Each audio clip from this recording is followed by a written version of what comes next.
முட்களுக்குள்ளே சிக்கப்பட்டிருக்கிற ஆடுகள், කටු ඇතුලේ පැටලිලා ඉන්නා වූ සමහර බැටළුවන්, தவறான பாதையை தடுமாறி நிற்கும் ஆடுகள், වැරදි මාවතට ගිහිලා මුලා වෙලා ඉන්නා වූ බැටළුවන්, அவை எவ்வளவுதான் பாவங்கள் செய்தாலும் அவர் எங்கிருந்தாலும் கண்டுபிடிக்க முடியும் ஆண்டவராலே. දෙවියන් වහන්සේට ගොතන සැඟ වෙලා හිටියත් උන් වහන්සේට ඕන සොයාගන්න පුළුවන්.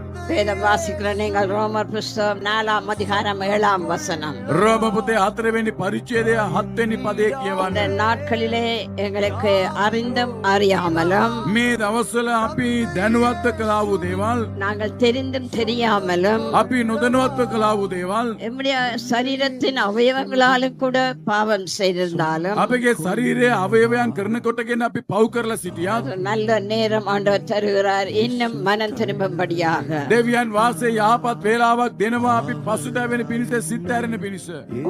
உங்கள் மனசாட்சிகளுக்கு அது தெரியும். ඔබගේ හෘද සාක්ෂියක දන්නවා. எந்த வகையானாலும் எப்படிப்பட்டதா இருந்தாலும் சிறியதோ பெரியதோ அது பாவம் பாவமேதான்.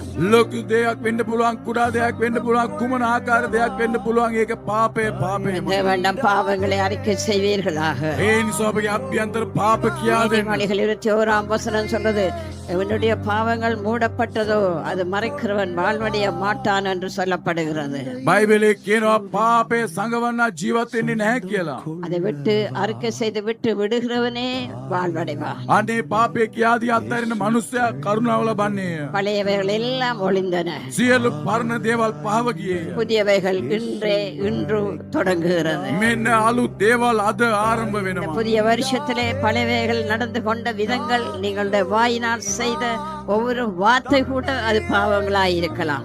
පරණ අවුරුද්ද බැසිරුණාව විදිය ඔබ කතා කළා වචනේ පවා පාපේ වෙන්න පුළුවන්. எல்லாவித பாவங்களை நம்மை இன்னும் பரிசுத்தப்படுத்திக் கொள்வோமாக. ඒ නිසා අපි අද තව අපව පවිත්‍ර කරගනිමු. ஆண்டவர் தான் பாவங்களை மன்னிக்கிறது.